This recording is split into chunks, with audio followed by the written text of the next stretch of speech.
Welcome to Locker Room Talk. I'm your host, Terrence Summers. As always, head ball coach Dustin Wilson. Welcome back, Coach. Yes, sir. Good to be back. I know it's probably one of the shortest fall breaks I've experienced in my life. Yeah, they get shorter as you get older. They keep getting shorter and shorter. The Jackets dropped a barn burner at the hands of Hendersonville Commandos on their homecoming night in Hendersonville. Defensively, the Jackets were led by senior linebacker Hayden Reynolds, who had 10 tackles and 1 tackle for loss. Cameron Cobbins, Dowling, Wilkes, Philippe, Betts, and Holt all had solid games. Started off great, only allowing 12 points in the first half, but wore down with the heavy run attack in the fourth quarter. Offensively, the Jackets came out hitting on all cylinders with a Jaden Hurts 68-yard house call. Later in the first quarter, Casey Woodson stood tall in the pocket and delivered a 34-yard strike to Jabraylon Ellis to put the Jackets up 14-6. Josh Philippe found the end zone for the Jackets in the fourth, but it wouldn't be enough. The Jackets dropped a big Region 7 5A matchup at the hands of the Commandos and moved to 1-2 in region and 3-4 overall. A tough one, Coach. Yeah, it's tough. Ain't no way to talk about that besides tough. As I stood in front of a bunch of kids that played their butts off again in the middle of the field, and I don't have anything good to say to them. The community, anything else is just, man, we got beat again. Yeah. They played their butts off. The kids are playing great. Just a few things didn't go our way. We just, as I told them today, like, things try to trend up as you go on through a season and progress. And Lord knows we've been through enough of the bad stuff. Hopefully, whoever's in our way the rest of the year will get a part of that progression as we continue to get better. Because there's a month left. There's 3 big ball games left. Hunter's Lane. We won't talk about any more else besides that one because they're a good ball club. But breaking that game down, man, the start of it again, 2 years in a row, we score on offense, the first play of the game. And then even the defense does a great job in getting us off the field, and we can't convert. They're in their own territory there with a penalty.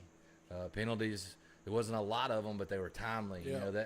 That penalty on that particular drive, Jabraylon did a great job, and he got robbed later in the game as well. Jabraylon did a great job of converting there.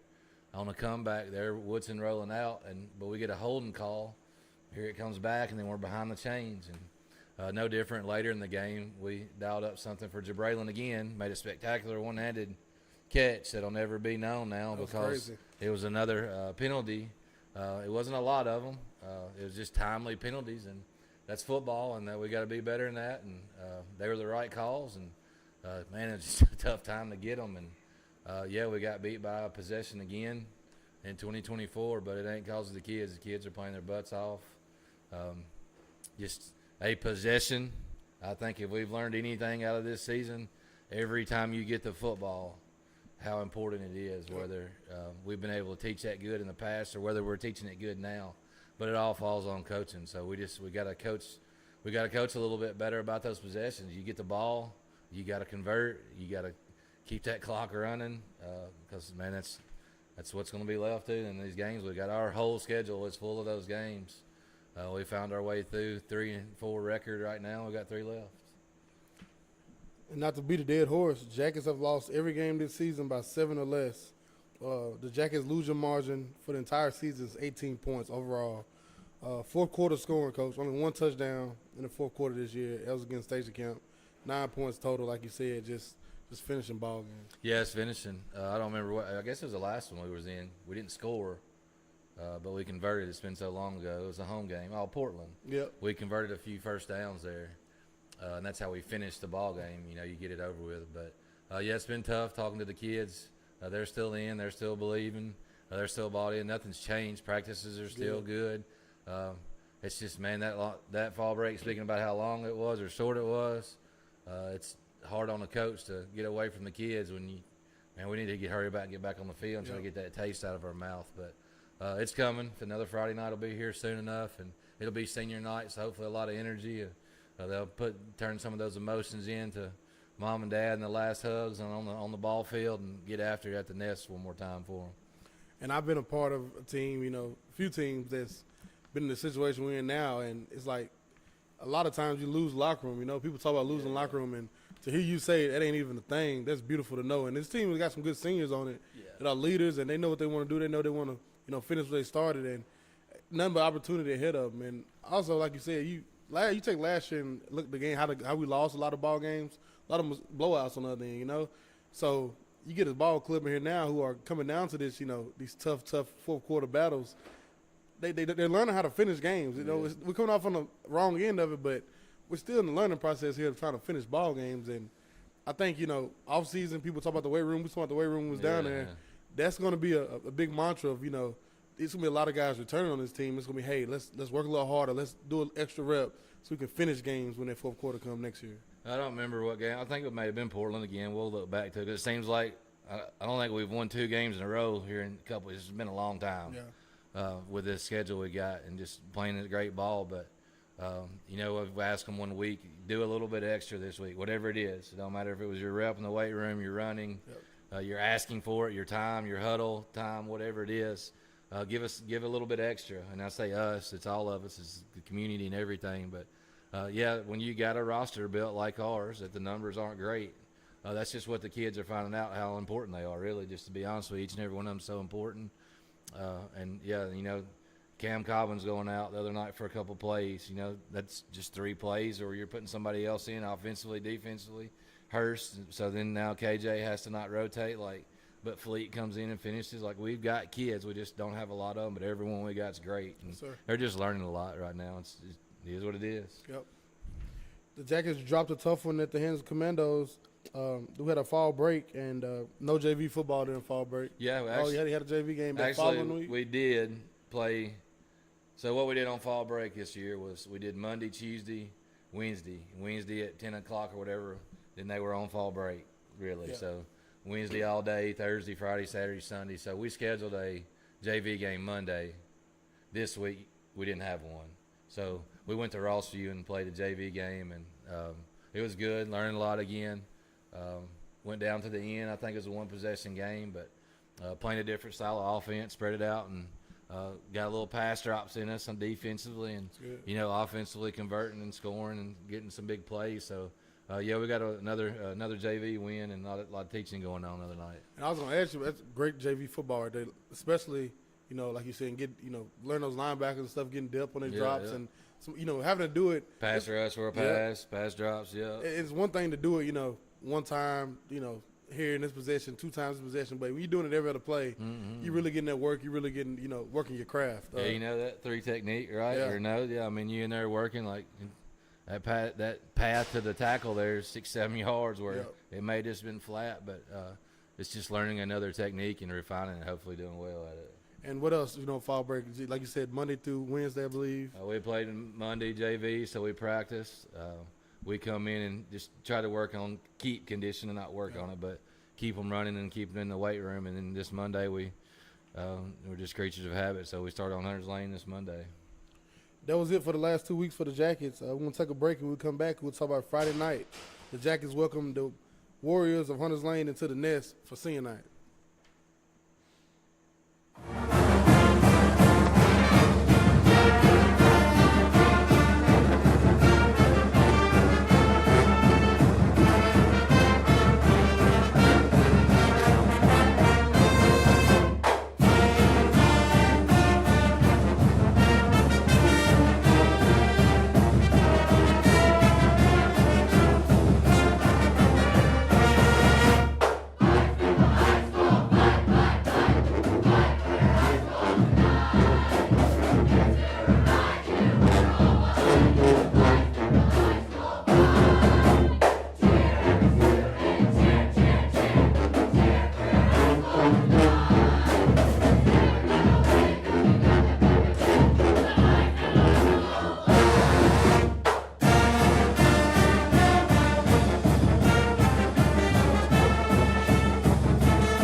Southside Drug Company, located at 1000 South Main Street in Springfield, Tennessee, serving the Springfield community since 1919.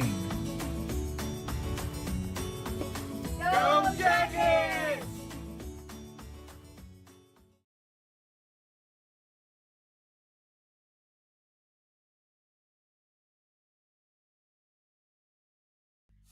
Free Bird Bail Bonds, your local bail bonds company. Call Josh England today.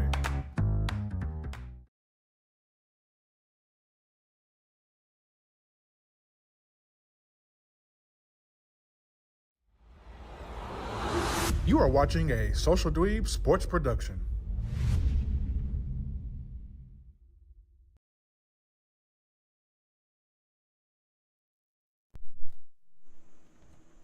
Friday night, the Jackets welcome the Hunters Lane Warriors into the nest for senior night. Hunter Lane come into the nest off a big 48-12 win over Stratford. Although they are 2-5 on the season, they've played some good football, scoring 28 on Hendersonville and 14 on Mount Juliet. Very athletic bunch with a running back who can take it to the house at any moment. A great opportunity ahead of us here on Friday night, Coach. Yeah, it's another good football team. Anytime you got an athlete like number 8 is, I don't know his name off the hand, but sometimes he'll be at running back. Sometimes they'll just skip the handoff and he'll be in the Wildcat, if you will. But they got some good athletes. Their roster looks a little bit like ours, low in numbers. But Coach Thomas seems like he's been saying the same thing for 2 years, because last year this was a good football game in the rain over there. He took it down to the wire when we put CJ in the Wildcat ourselves and took over a little bit there late. But they got a kid that on any snap can take the ball to the house. Yep. That's dangerous, so you can't let it go. And defensively, they're going to blitz and they're going to test your gaps, and they're going to make sure you got everything squared away. And it'll be a good football game. It's nothing that was scheduled out or no money game for no senior night like you hear of in the big times. This is just high school football, 2 hungry teams, and going to butt heads here in the backyard and on Friday night. And, watching them on film, they also have a very big, nice – I watch the lineman. Yeah. Defensive end uses his hands very well, and he's very disruptive at times. But like you said, we was there last year. I think – was that before fall break? The Friday before fall break? Actually, Thursday. The Thursday. It was Thursday. We went over there, and it was raining, or had rained a lot. It was very wet. It rained the entire game. Yeah, and it was a little cool. So, anyway, it was whatever the situation was for both teams. But we were going on fall break, and they hosted.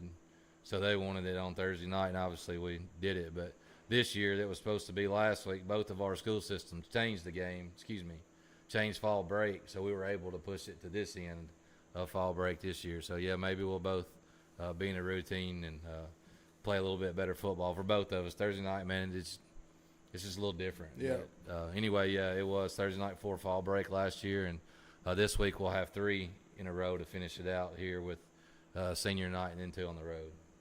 And I remember that game last year. Well, I know it was raining the whole time. We was in a little Eagles nest up there. The video crew and Social Dweebs, we was right beside each other and just trying to keep the equipment dry. The wind was blowing. It was kind of, like you said, it was chilly and raining. But it was sloppy football that night. They had a bunch of turnovers. We had a few of our own that, like you said, when CJ got in that Wildcat, we kind of started. Yeah, I think Parker's doing a good job there early, and they started blitzing. Yep. So we maybe took one more out of the box and just started giving it to CJ. He took one to the house, and then they answered, I believe, with a pretty good long run of themselves. Caught us in a blitz, but it was a sloppy situation, but it was a good football game. Friday night in the nest, Hunters Lane Warriors, senior night for us. Yep. It's always a great time. I seen y'all out there doing what y'all do with the end zone. I like the change up to the end zone. Yeah. I'm excited for people to see Friday night. Little something else, You always get the honeycomb, but I think I did put a little different twang to it. I really enjoy. Did a little work over fall break. It's all about the kids, though. I remember what were y'all 0-6 your senior year. It's hard to win that last one at home, but I remember you walked off your senior night with a win, big win. It's something you always remember. It don't matter what happens in the season. You'll remember that last one. So, we do what we do with our time, and you just make it important because it's all about your story as a kid here. So senior night's a big deal for the parents and for the players too. It's a special night. Any announcements? I know, like you said, you just said, know parents will probably be out. They got their communications and stuff. Parents all aware of it, but I think I know a lot of people watch you, and that's still I don't know what you'll do with your broadcast, but I think since we've been here anyway, I know, and we may have done it before, but all fall sports have the senior night. Yeah. We announce them, so you have your cheer and your band and your football, which ones are happen at a football game, but then we bring in golf, volleyball, girls soccer. If I mention them all, if I didn't, But at 6:30, you'll be able to see them all, see their parent. And Flower 615 helps us out. You give your mom or the guardian takes care of you that rose, and it's just a special moment to say thanks and to actually see who goes with that number. Like, Yeah. if you're just a fan of football, like a lot of times you don't even know what their face looks like or who they look like. You know all these kids by their number, so they're gonna have their hat off, and it'll all be about emotions that they've been waiting. Most of them. And that's one good thing about this bunch. That's offhand. I'm not even going to say it, but almost all of them have played all 4 years. Yeah. With the exception of Brian that come on here late to help us with kicking. But that experience, that group, man, there's a lot of years' experience. At 6:30 on Friday night, they'll all line up across the field out there in their fall sports. And it'd be great if you guys were all here and cheer them on and just tell them thank you, whether it's cheering for them, clapping for them, just showing up, or maybe catching them as they walk off the field or on the field. It's a special time for a high school kid. That last one at home, that senior night, and it starts at 6:30. So y'all be here and tell these boys what you think about them in a positive manner. Yeah, so let's pack the nest. Senior night, and I saw on this senior night, Coach again looking for his 100th career win. I did a little, we had fall break. I did a little digging. I did a little painting, but you did some digging, all right. 100 career wins. Of course, we know the great Boy Smith is the only person ahead of you in Springfield history with 288 career wins. I hope I'm all right, because if not, Chris will text me and be like, 288's right. I see it on the mural when I pull up every day. He got 288 career wins. After you, of course, your Coach Thomas, only one behind you. But 100 wins, you and Coach Boy Smith, it took him 15 seasons to eclipse the 100-win mark. You'll do it if you can do it this season in 13. How you feel about that? They didn't have playoffs, or he'd have done it a lot quicker. But we had some good runs. Just people like you, it's all about the kids. And them 13, 14, I guess, seniors that'll be playing their last game. I mean, again, I'll say the same thing. I won't ever change. The kids do the winning and the coaches do the losing. So it's been a bunch of cool kids, and if I've been around to do enough that long, Drew and I, and it means we've been here a long time. Just that's what numbers are and records. And when you talk about things like that, our apparel guy today asked me something, and I gave him a color code for it, and he just shook his head at me and said, "Man, you've been doing this too long already." But that's all that means is Boy Smith and Wilsons and Thomases and Pearsons, both brother Pearsons too. And we voted for TNFCA Hall of Fame today as a head coach. You can, and seeing somebody's name on there like Coach Atkins, they're getting 100 and high hundreds, and Coach Kirk Williams, and just those names. Just when you do stuff a long time, it's cool to be a part of a club. It don't matter how many you win or lose. Just coaching and ball playing and all that stuff. Just like you, just being the people you're around when you do stuff. As long as that's what makes it special. And then when you're doing it at home, just makes it that much more special. Yes, sir. Friday night, we'll be hosting the Hunters Lane Warriors for senior night. We're 48 hours from kickoff for the Jackets, the Hayes in the barn. Only walk through in this game day. Let's pack the nest for these seniors. Come out, be loud, be proud. Like Coach said, we'll start at 6:30 with the court of all the seniors in fall sports. We encourage everybody to get out. If you cannot be out, we will start the broadcast at 6:30 so we can see everybody, all the seniors come out of there. We're going to kick off at 7, and the Jackets will go out and play ball. Head coach Dustin Wilson, I'm Terrence Summers. It's been Locker Room Talk.